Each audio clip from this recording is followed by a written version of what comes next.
request Honorable Minister for Finance, Shri P. Keshav Garu, to give the special address. గౌరవ ముఖ్యమంత్రి శ్రీ నారా చంద్రబాబు నాయుడు గారికి, ఉప ముఖ్యమంత్రి పవన్ కళ్యాణ్ గారికి, సహచర మంత్రివర్యులకు, ప్రధాన కార్యదర్శికి, డీజీపీ గారికి, కార్యదర్శులు, జిల్లా కలెక్టర్లు అందరికీ నమస్కారం. ప్రజల ఆశలు ఆకాంక్షలకు అనుగుణంగా పనిచేయడానికి, ప్రభుత్వ తీరుని సమీక్ష చేసుకుని సరిదిద్దుకుని ముందుకు పోవడానికి ఈ సమావేశం ఎంతో కీలకమైనటువంటిది. గౌరవ ముఖ్యమంత్రి గారి ఆలోచనలను, ఆదేశాలను అమలు చేయడం కోసం మనం అందరం ఇవాళ ఇక్కడ కూర్చున్నాం. Senior bureaucrats, front line leaders and all the elected representatives, we all have one thing in common: to achieve the goal of the Chief Minister. We have to resolve ourselves to translate our shared vision into tangible outcomes. ముఖ్యమంత్రి గారితో నా ప్రయాణం 1994 November, అంటే దాదాపు ఈ రోజుకి 30 సంవత్సరాల క్రితం ప్రారంభమైంది. 7 ఎన్నికలు చూశాను. మొదటి సంవత్సరంలో 95లో ముఖ్యమంత్రి గారు ఎంత తపనతో, ఆరాటంతో పనిచేశారు. 30 సంవత్సరాల తర్వాత అంతకు మించి రెట్టించినటువంటి తపన, ఆరాటం ఇవాళ ఆయనలో చూస్తున్నా. స్పష్టమైనటువంటి మార్పును గమనిస్తున్నాను. అనునిత్యం ఆయన వెనకాల నడిచినటువంటి వ్యక్తిగా, ఆయన ఆలోచనలకు అనుగుణంగా పనిచేసినటువంటి వ్యక్తిగా నాకు ఆయనలో ఒక స్పష్టమైన మార్పు కనపడతా ఉంది.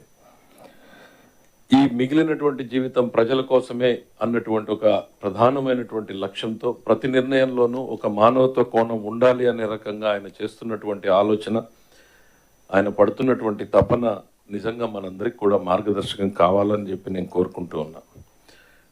ఇది సుదీర్ఘ ఉపన్యాసానికి టైం కాదు. Briefly I want to tell what is the state of affairs today. ముఖ్యమంత్రిగా చంద్రబాబు నాయుడు గారు ప్రమాణ స్వీకారం చేసిన రోజున ఆయనకు వారసత్వంగా వచ్చింది ఏంటో మీరు అందరూ కూడా చూశారు. 10 లక్షల కోట్ల రూపాయల అప్పు. అప్పుని తీర్చడానికి అప్పు తేవాల్సినటువంటి పరిస్థితి, అప్పు మీద వడ్డీ చెల్లించడానికి అప్పు చేయాల్సినటువంటి పరిస్థితి. గత సంవత్సరంలో రాష్ట్ర ఆదాయంలో 99% కేవలం జీతభత్యాలకు, పెన్షన్లకు మాత్రమే సరిపోయింది. అంటే ప్రభుత్వ ఇతర అవసరాలు, ఆల్ అదర్ కమిటెడ్ ఎక్స్పెండిచర్ లేకుండానే కేవలం స్టేట్ రెవెన్యూస్ మొత్తం శాలరీస్కి సరిపోయింది. అంతకుముందు సంవత్సరాన్ని చూస్తే 107% ఆఫ్ ది శాలరీస్ ఎక్స్పెండిచర్, అంటే శాలరీస్ చెల్లించడానికి కూడా అప్పులు చేయాల్సినటువంటి పరిస్థితి 2 సంవత్సరాల క్రితం ఉన్నటువంటి పరిస్థితి. దీన్ని వారసత్వంగా తీసుకుని 1,14,000 కోట్ల నుంచి 1,30,000 కోట్ల రూపాయల చెల్లించాల్సినటువంటి బకాయిలు ఉన్నాయి. ఇమ్మీడియట్లీ నిన్న చెల్లించాల్సినవి, మొన్న చెల్లించాల్సినటువంటి బకాయిలు 1,14,000 నుంచి 1,30,000 కోట్ల రూపాయల బకాయిలు ఉన్నాయి. ఇక అత్యంత బాధాకరమైనటువంటిది అంటే ప్రతి వ్యవస్థని నాశనం చేసినటువంటి పరిస్థితి. నిన్న మొన్న 2-3 జిల్లాలకు రివ్యూకి వెళ్ళాం.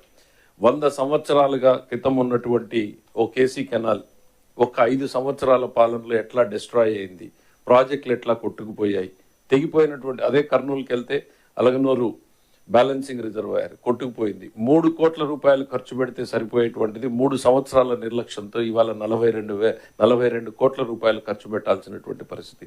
ప్రతి జిల్లాలోనూ, ప్రతి వ్యవస్థలోనూ ఇంతకన్నా దారుణమైనటువంటి పరిస్థితులు మనం అందరం కూడా చూస్తున్నాం. ఇది వారసత్వంగా చంద్రబాబు నాయుడు గారికి వచ్చినటువంటివి.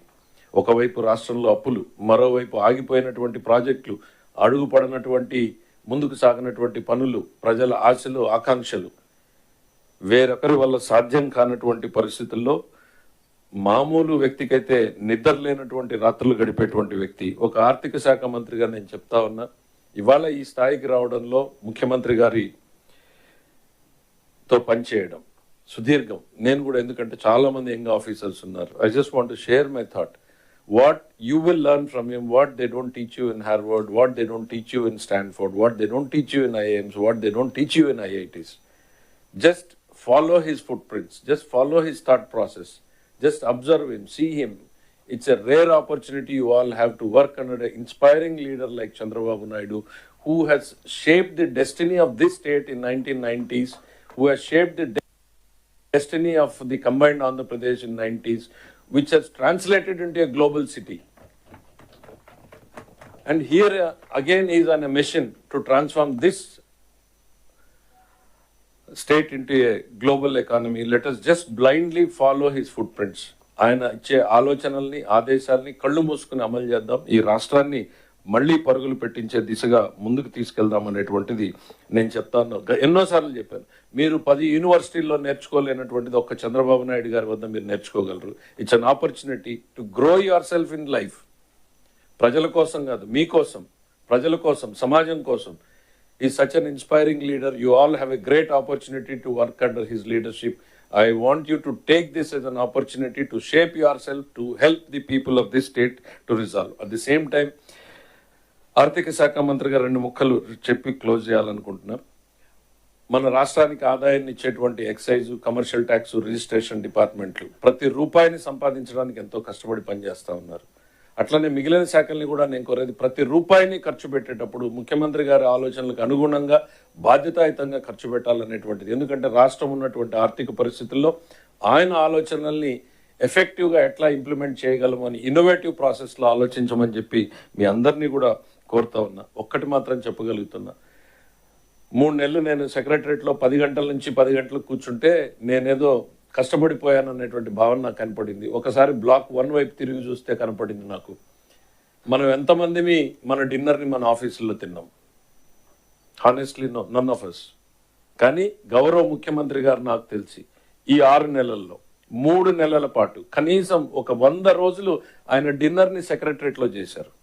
9:30 to 10:30 వరకు, మార్నింగ్ 10:30కి స్టార్ట్ అయితే నైట్ 10:30 వరకు ఆయన రివ్యూస్ చేస్తున్నాడు. దేనికోసం? ఎవరి కోసం? ఈ రాష్ట్రం కోసం, ప్రజల కోసం, ప్రజలకు ఇచ్చినటువంటి మాట కోసం, ప్రజల ఆశలు ఆకాంక్షలకు అనుగుణంగా పని చేయాలి, నేను డెలివర్ చేయాలి అన్నటువంటి ఒక తపన, ఆరాటం ఆయనలో ఉంది. నేను ఎప్పుడు చెప్తా ఉంటా, నా బ్లాక్ 2లో కూర్చుంటే ఫైనాన్స్ సెక్రటరీగా ఫైనాన్స్ డిపార్ట్మెంట్ని చూస్తే డిప్రెషన్ వస్తుంది 3 రోజుల్లో. మళ్ళీ బ్లాక్ 1కి వెళ్ళి ఆయనతో కూర్చుంటే ఆయన తెస్తున్నటువంటి పెట్టుబడులు, ఆయన పరుగులు పెడుతున్నటువంటి వైనం, ఆయన రివ్యూ చేస్తున్నటువంటి తీరు, ఇవన్నీ చూస్తే మళ్ళీ నమ్మకం వస్తుంది. ఎస్, ఆయన చెప్పిన మాటలో పరుగులు పెడదాం, ఈ రాష్ట్రాన్ని పునర్నిర్మించడానికి మన వంతు ఆయన మాటలో అడుగులో బాటలో సాగుదామన్నటువంటి నమ్మకంతో పనిచేస్తూ ఉన్నాం. As team Chandrababu, all the cabinet ministers are committed to work for the people. నేను మిమ్మల్ని అందరినీ కోరేది ఒకటే, ఈ అద్భుతమైనటువంటి అవకాశాన్ని, ఆయన వద్ద పనిచేసేటువంటి అవకాశాన్ని, రాష్ట్ర ప్రజలకు నమ్మకాన్ని ఇచ్చేటువంటి పరిస్థితుల్లో మీరున్నారు. మీరందరూ కూడా ఈ రాష్ట్ర ప్రభుత్వ లక్ష్యాలను చేరుకోవడానికి కలిసి పనిచేద్దామని మిమ్మల్ని అందరినీ కోరుకుంటూ మరొకసారి మీ అందరి వద్ద సెలవు తీసుకుంటున్నా. అవకాశం ఇచ్చిన ముఖ్యమంత్రి గారికి హృదయపూర్వకంగా ధన్యవాదాలు తెలియజేస్తున్నాను.